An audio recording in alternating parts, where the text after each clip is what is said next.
Hi, I'm Lauren Finkelstein. I'm the founder of an organization called Save One Person.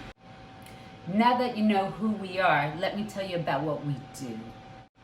My goal is to inform you on what this nonprofit does so that you can make an educated decision based on whether or not you want to be part of this team. What we do is we get people living kidney donors, livers, and bone marrow matches, and tell you a little bit about the purpose of sharing. Now, I'm going to talk about for a couple minutes about a really cool experience I had where the meaning of sharing was bestowed upon me in the mystical land of India from none other, Mr. Tony Robbins. Hi everybody in the YouTube world. My name's Lauren Finkelstein. I started a nonprofit called Save One Person, and we help people get living organ donors.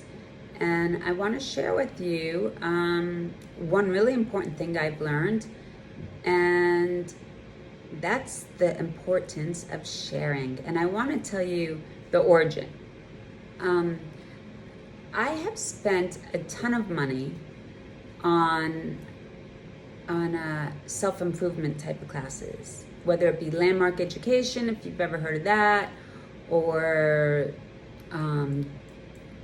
Theta Healing, or Dr. Joe Dispenza, Abraham Hicks. I don't know if any of these names resonate, you recognize, but I have spent a ton of money learning. And I actually joined the Tony Robbins Platinum Partners for a year.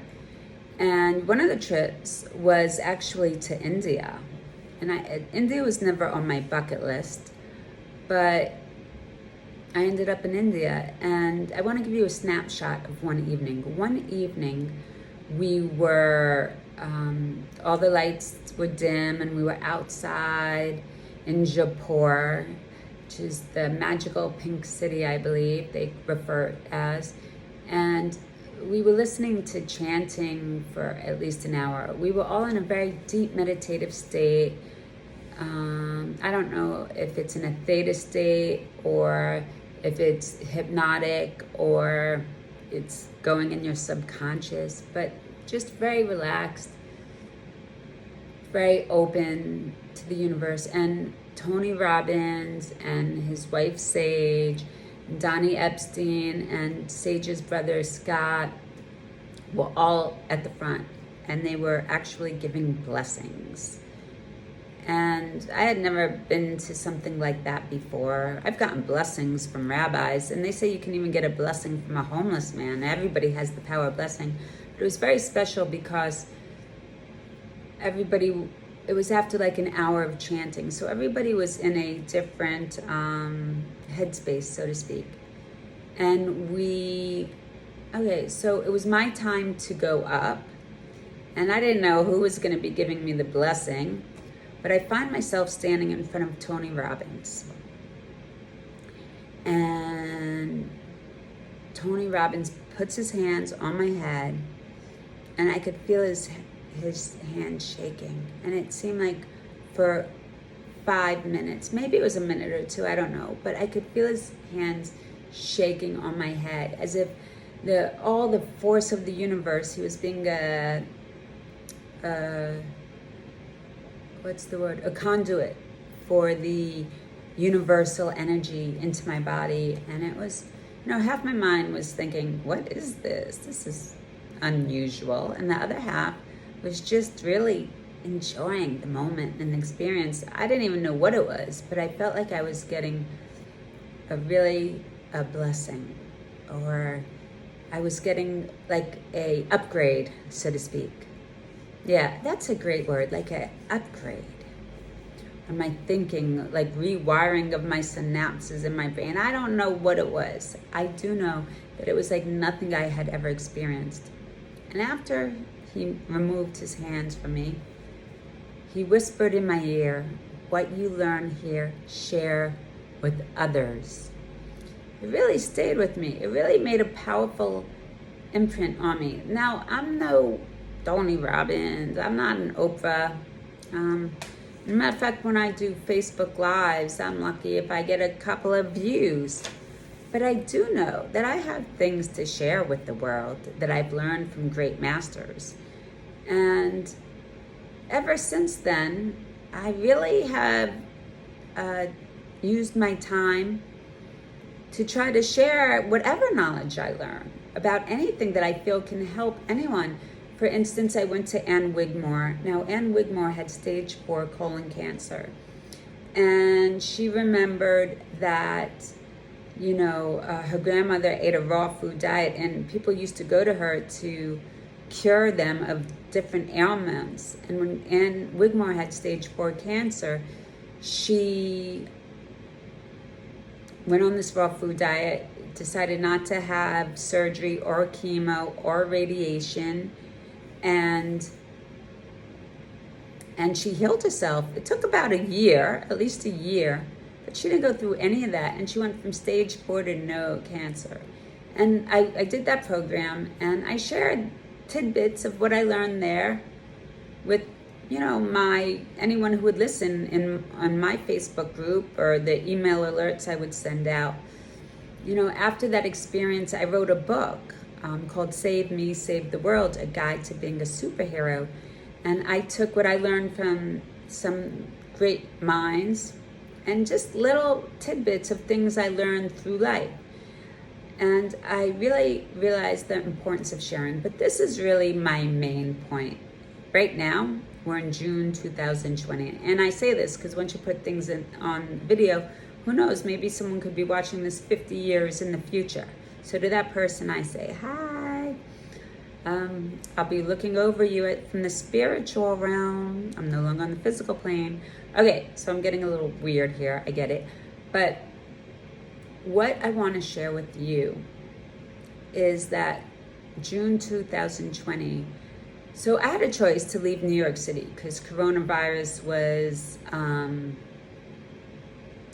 New York City had the most amount of cases, and everybody was leaving the city. Not everybody, but the city's empty. And I had a choice to leave or stay. Unfortunately, my choice to leave kind of left. But I was like, New York City's my home. I'm going to hunker down in my apartment in New York City, and I'm going to weather this storm. So what helped me weather this storm? I did these 40-day nuggets. And why I chose 40 days is, in Judaism, there's a concept that things are birthed in 40 days.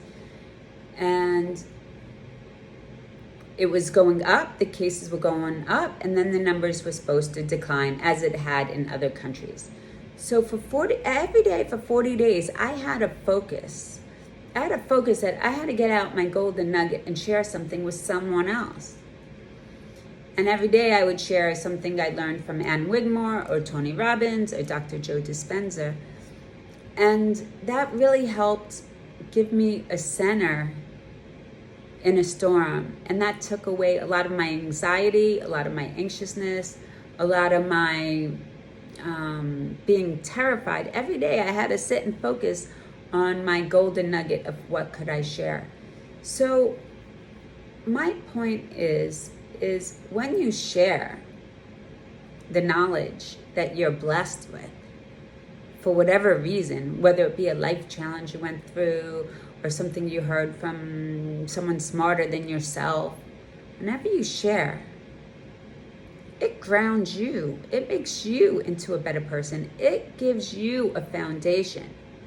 And I just recently discovered that in the age of Corona, what gave me a foundation, what gave me strength to get through the worst in New York City. And now I want to say I'm very proud of New Yorkers because we went from the most cases in a matter of 100 days to the most cases to the least amount of cases because people did the social distance thing and they wore the masks. I know there's different theories on that, but it worked. The numbers don't lie unless they're lying about the numbers. But it worked. But my point of this video is when you share, you're really the one who benefits. And I know it's helped me tremendously. And next time you think to yourself, should I share? Shouldn't I share? Am I sounding stupid? I want to say share, because you get those good angels that you create, whether you call it good karma or whether you call it being grounded in a storm. When you share, when your focus is on giving and sharing, you become that better person. And I've learned that myself, and it helps you in ways you couldn't even imagine. Did I ever think sharing 40 golden nuggets would help weather the storm of Corona in New York City in the epicenter? No. Did it? Yes. So that brings me to my last point of this video, which is my nonprofit, Save One Person. Have you ever thought about being a living organ donor? Probably not. But did you know you could save somebody's life? So the point of all of this sharing is, here's the call to action. At Save One Person, we developed a website called SaveOnePerson.org. And did you know you can actually save a life? Is there anything that you could share more in sharing a part of yourself?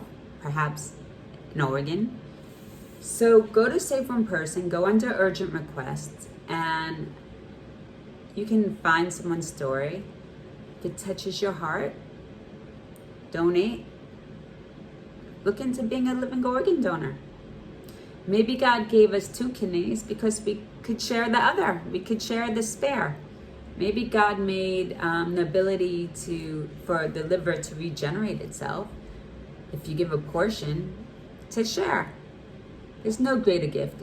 If that's something you may be interested, go to SaveOnePerson.org under urgent request. See how you could save a life, or you could go to under our shop section and download our Save One Person app. That's my son in the background. This is very interesting, and I just want to add to this. I think, a lot of people have struggled their entire lives because they can't find a kidney. And if you don't give them a kidney, it's kind of rude, So go to SaveOnePerson.org and donate your kidney today. That's a good idea.